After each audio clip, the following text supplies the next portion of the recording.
Mike here. You're watching Scout Restoration Yukon. In this video, I walk around my recently acquired Scout 800. Then I remove the dashboard. This is not a how-to video. It's a how I do video. I hope you like it. Let's get to work. If you want to help, please subscribe to Scout Restoration Yukon. It's free. Mike Morrow, over and out. This is my latest Scout 800. Just brought it home. Not sure what year it is yet. I think it's newer than 66. Body's in really rough shape. Full of dents everywhere. Driver's doors really bad. It had no wheels on it. That's just one of my wheels I put on there so I could load it. Doesn't have any rust. Very little rust, just a little surface rust. The tailgate's all mangled. The lift gate's not bad. It's got those nice little backup lights that I like. Moving along. Of course, it's full of junk. The roof's all mangled too. The glass is good in the back. It's got two heavy-duty bumpers. So there's one here. This door's missing. But look at this rocker panel. Man, it's not rusty. Fender's all crunched up. The hood's mangled.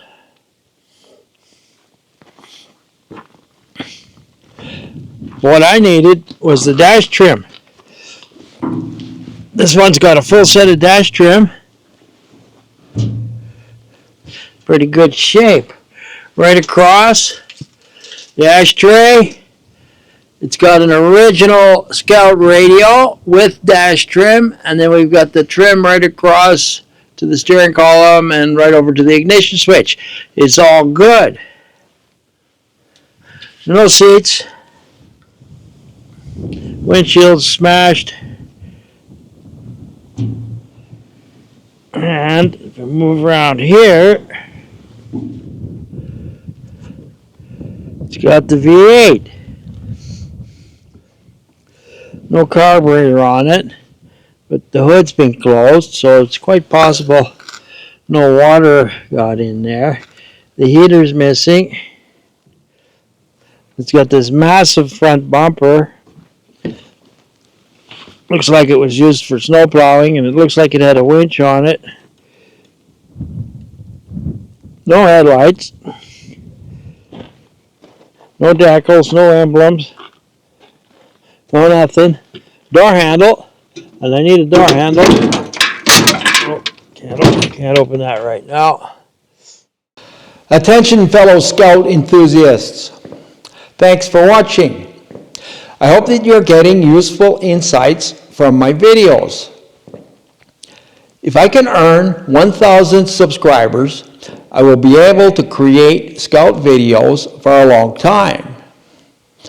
Please like and subscribe so that we can continue this journey for years to come. I will show all the details. Over and out. There's a bunch of things to undo here. I'm going to start with the parking brake.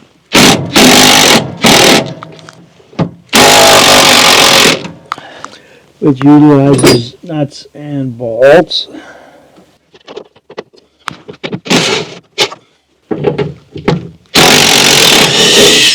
The other one.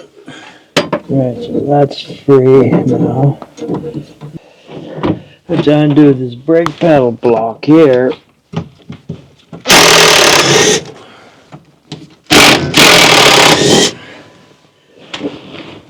This lower heating duct has to come out.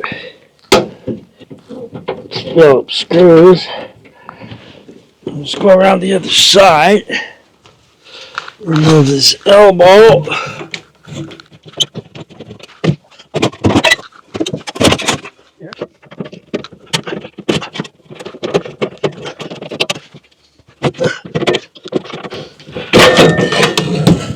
That was easy. Only took 3 screws.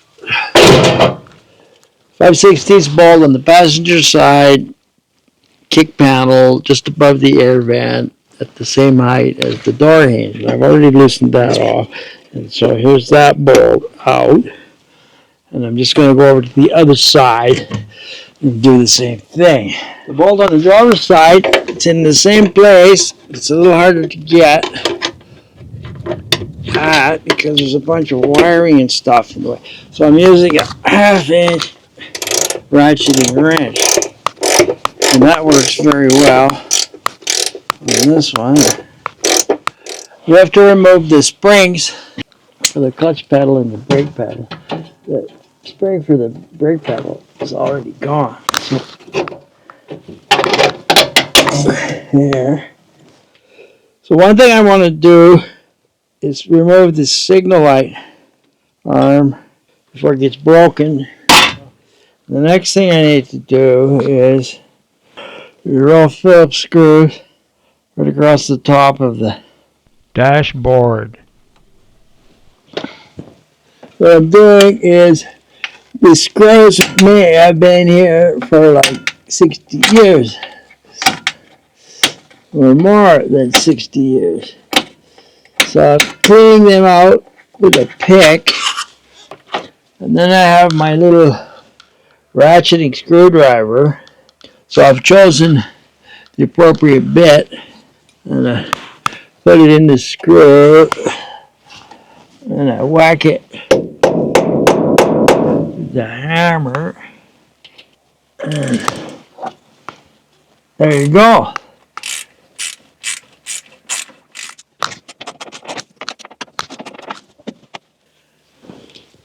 And here's the last screw here.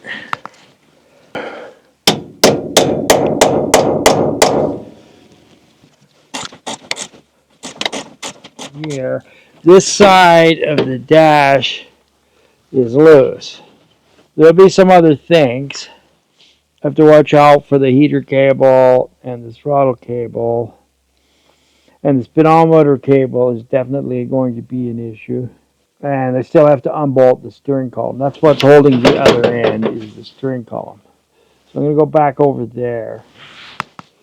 So to disconnect the speedometer cable, I have to remove the instrument cluster. That just involves a bunch of Phillips screws.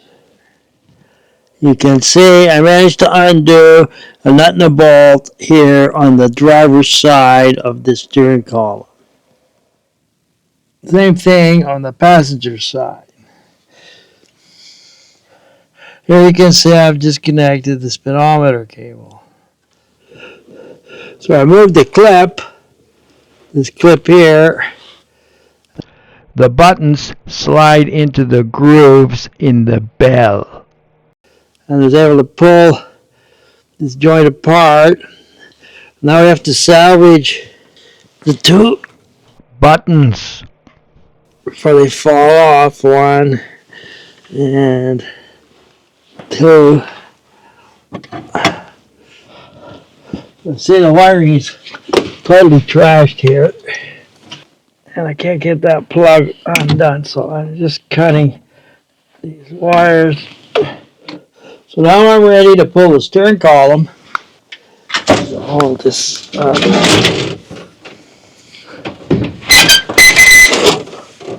Pull this out.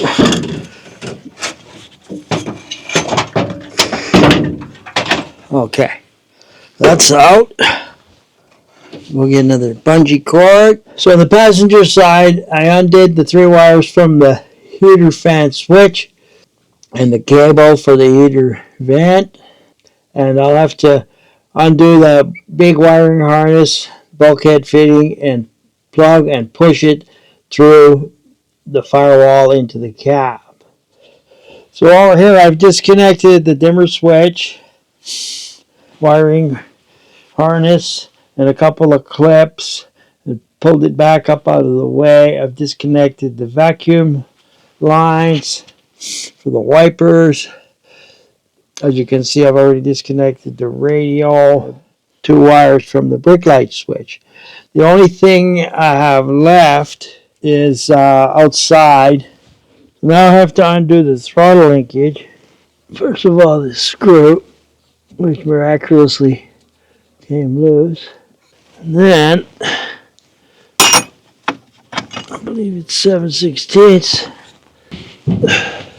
It's coming from the other side of the truck here. And that's working out pretty good.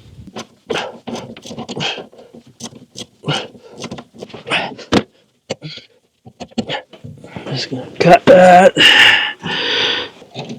Spread that clamp. Of course, nothing is going to be easy, is it? There we are. Yeah.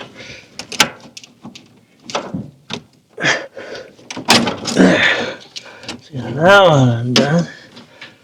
Both of these now. This Scout has two bulkhead plugs in this location. To remove them, you just turn them a little bit and push them in, and they fall inside the firewall. There. Boy, that was easier than I thought. Now, I'm hoping this whole dash is just going to lift right out of here.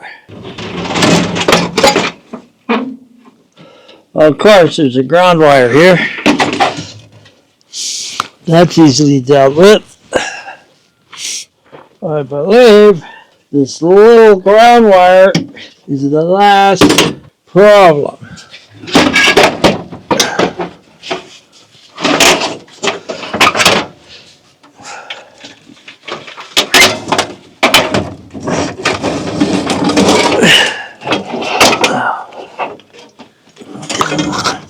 Look at that. It's out. Okay. There you have it. The dash is out.